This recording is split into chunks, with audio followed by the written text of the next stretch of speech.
If you've ever felt like your body's betrayed you, like pleasure is something reserved for other people or something you're always getting wrong, this little corner of podcast land is for you. I'm your radical, rageful mama bear here to defend your right to feel good in your body. Welcome to season 2 of The Nature of Pleasure. This season, we're talking all about relationships and what it's like to love inside systems and family patterns that were never built for the kind of intimacy we're trying to have now. Because here's the truth. Pleasure isn't a side dish, it's not fluff, it's not a luxury, it's your body's way of saying, I'm alive, I belong, and I have power. Welcome to The Nature of Pleasure. I'm Nicole Siegel, certified sexological body worker and creator of the Body Compass Method. And this is where we unravel the quiet codes of your body, the hidden intelligence beneath desire, and the organic rhythm of your erotic nature.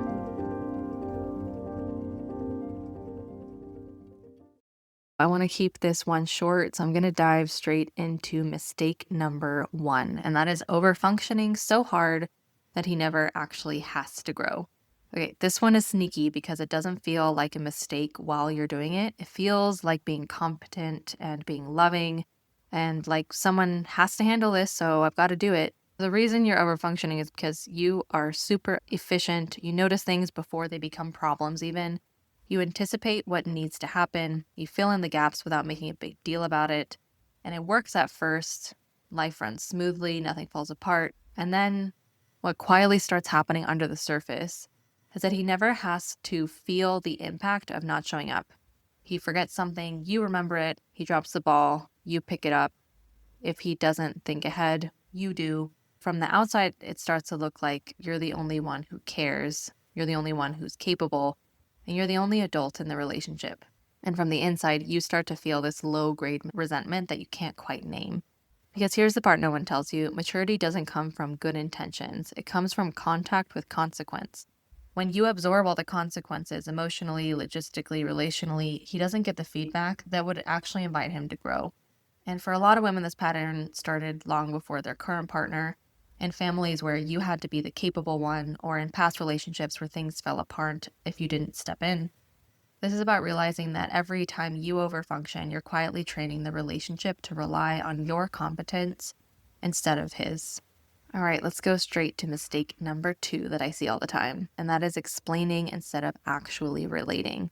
And this one is so common, it almost feels invisible because from the inside, it just feels like trying to be fair, trying to be clear, or trying not to start a fight. So you explain what you mean, why it matters, how it made you feel, carefully, kindly, with context and footnotes. You choose your words like you're diffusing a bomb. And again, this makes total sense. You're not trying to lecture him, you're trying to be understood.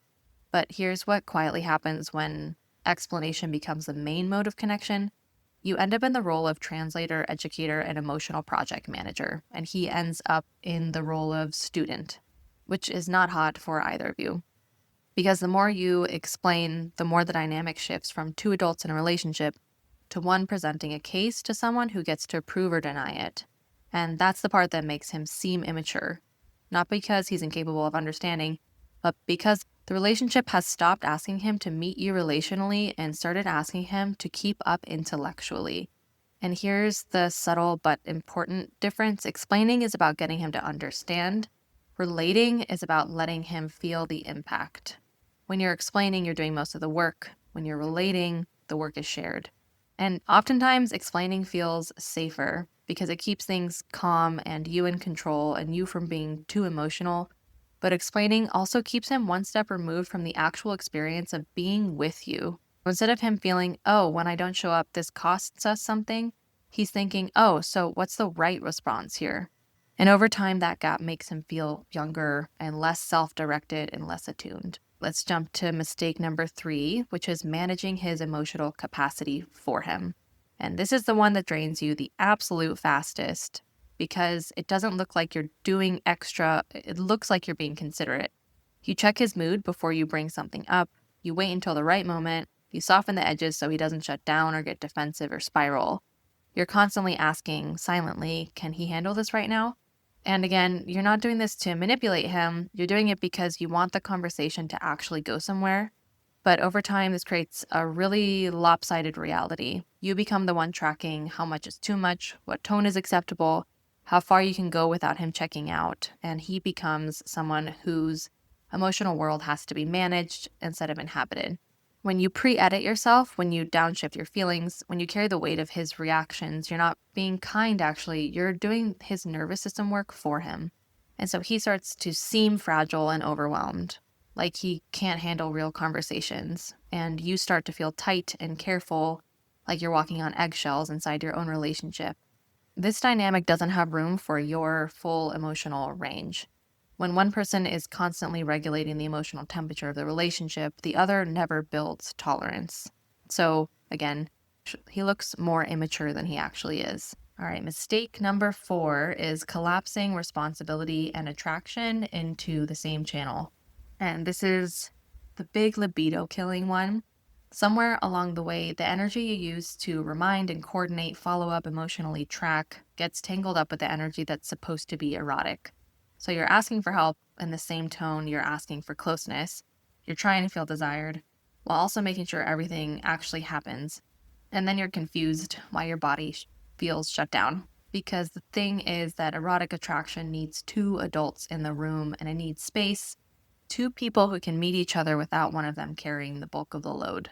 When you're in manager mode, even subtly, your body doesn't experience him as a peer. It experiences as someone you have to hold and to manage. And the very last mistake, mistake number 5, I see women making all the time, is trying to mature him from inside the relationship. And this is where the most self-aware women get totally stuck, because at some point you realize what's happening. You see the pattern, you can name it, and then you think, okay, if I just explain it the right way, or if I hold my boundaries more clearly, or if I model maturity long enough, he'll catch up. And I need to say this with so much love and so much clarity. You cannot initiate your partner into adulthood because you are trying to do it from the position of their partner. You just can't. Intimate relationships aren't training grounds or classrooms or initiations. They're where maturity shows up, not where it's built from scratch. When you try to mature him from inside the relationship, you end up doing something impossible, being his lover, being his mirror, being his accountability system, being his emotional container, which will burn you out every single time. Once you step out of the role of initiator and teacher and manager, something wild happens. He either steps up or the truth becomes very, very clear, and both of those are actually a relief because you're no longer trying to make up for the. If you zoom out, this isn't about you or him. It's about a culture where women were emotionally accelerated and men were never properly initiated. And relationships were asked to bridge the gap alone. Which brings me to my new 8-week couples course called Reset Your Erotic Rhythm. In this couples course, women step out of the manager role, men get guided in a separate intentional container, and then couples come back together. It is a short, immersive, relational reset where women and men do but separate work, meaning the women are receiving totally different material than the men. I am meeting with the men alone, and I'm meeting with the women alone. It's not until week 4 or 5 in the course that everyone comes together as a couple again, because really and truly, this learning has to happen separately. It's not supposed to happen between the two of you. What is really needed on your side is to have space to breathe and to finally set down the managerial role, to give yourself enough space to actually feel desire again, to feel completely alive, to feel like the self-aware goddess that I know that you are, simply by the fact that you are listening to this podcast right now. I can tell that you are obsessed with self-development.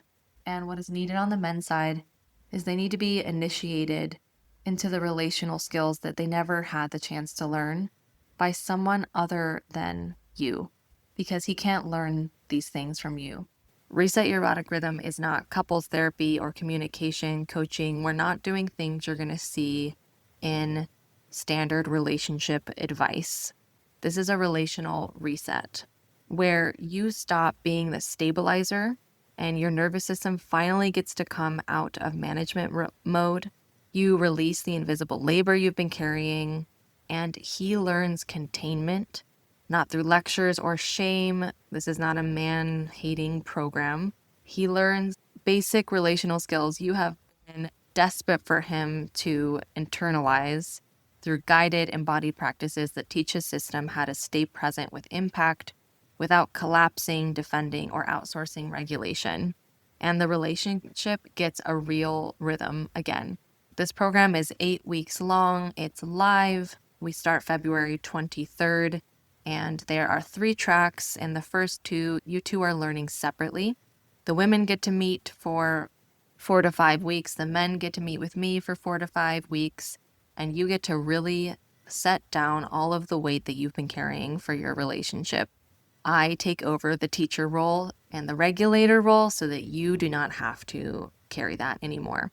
In the third track, we come together again and you are showing up with your partner, and your relationship gets to truly update with all of the metamorphoses that it has been through in the first 4 to 5 weeks of the program.